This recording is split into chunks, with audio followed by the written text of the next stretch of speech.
Ladies and gentlemen, welcome to Accuracy in Academia's June Authors Night, and actually our second one this month, which features speakers that you can't get mostly on campus, usually, and often in front of congressional committees, talking about issues and from perspectives that you might not normally hear, and more importantly, giving you information you might not normally get. My name is Mal Klein. I'm happy to be the executive director of this group, and this meeting and every meeting we have is brought to you by a grant from the Frank A. Fusco and Nellie Goletti Fusco Foundation, which underwrites all of our conservative university lectures. Now, our speaker tonight is kind of the American Association of University Professors ambassador to Accuracy in Academia. Never did I think that we'd develop a relationship on speaking terms with them. Then he came along. And he edits this fine publication, that AAUP puts out, the American Association of University Professors, which you have before you. When he told me the subject of his latest book, I couldn't resist. And so we came up with the topic, Trumping Civil Liberties, ? He wanted to take the question mark off, but I kept it on because I'm more progressive and open-minded than he is. At any rate, we are happy to have him here, and we'll have a nice Q&A session afterwards, so you can question intently anything he tells you. And we're happy to have with us from Chicago, John Wilson.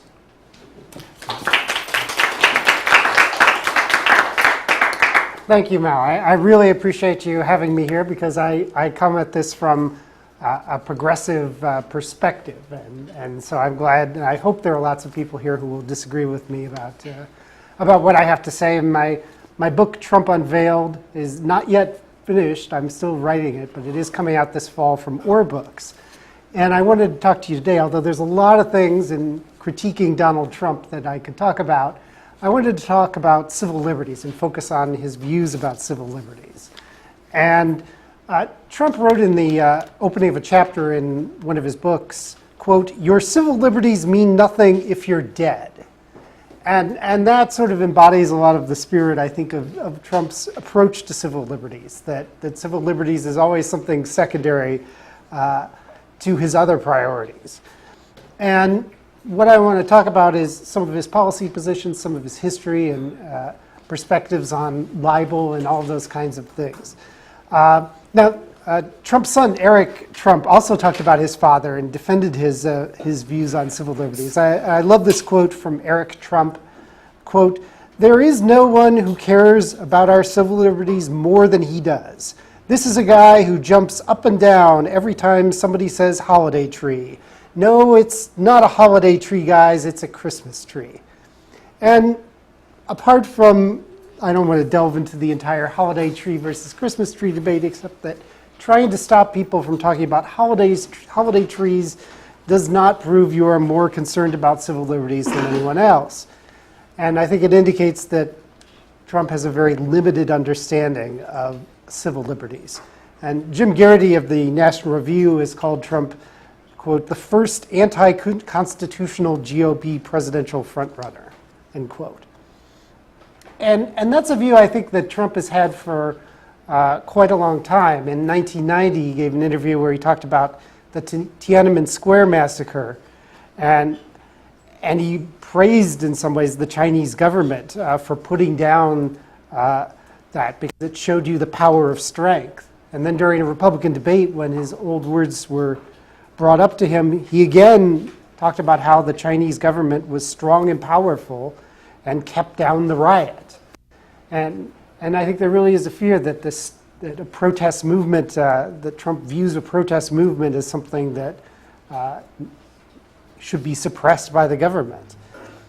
And this is not the only idea that Trump has in terms of suppression of the government. Another part of it is the internet. Last year he wrote, quote, "We're losing a lot of people because of the internet, and we have to do something.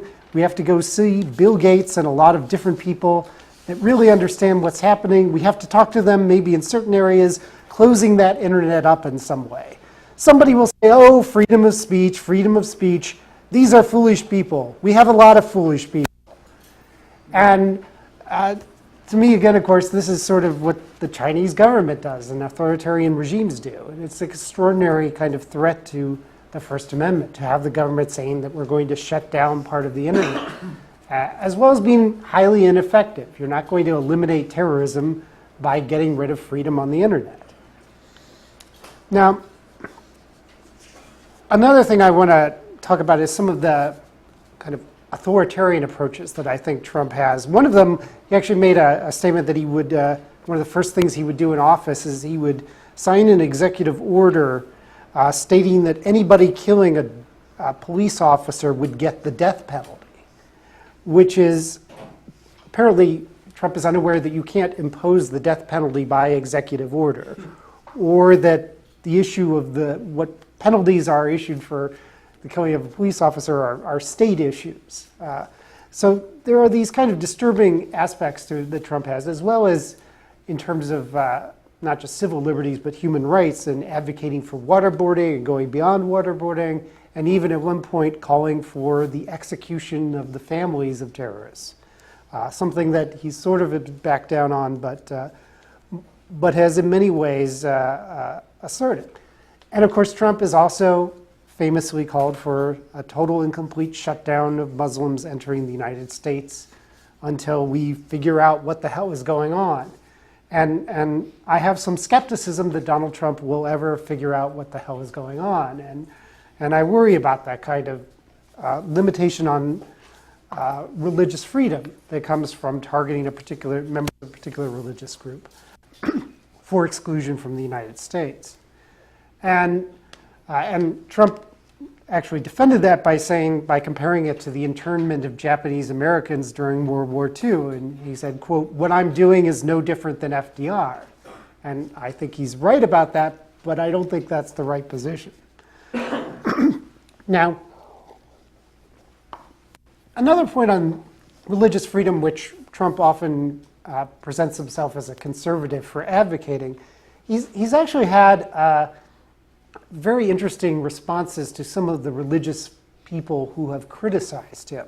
When Pope Francis criticized his position on immigration, he responded by saying, quote, "No leader, especially a religious leader, should have the right to question another man's religion or faith," end quote.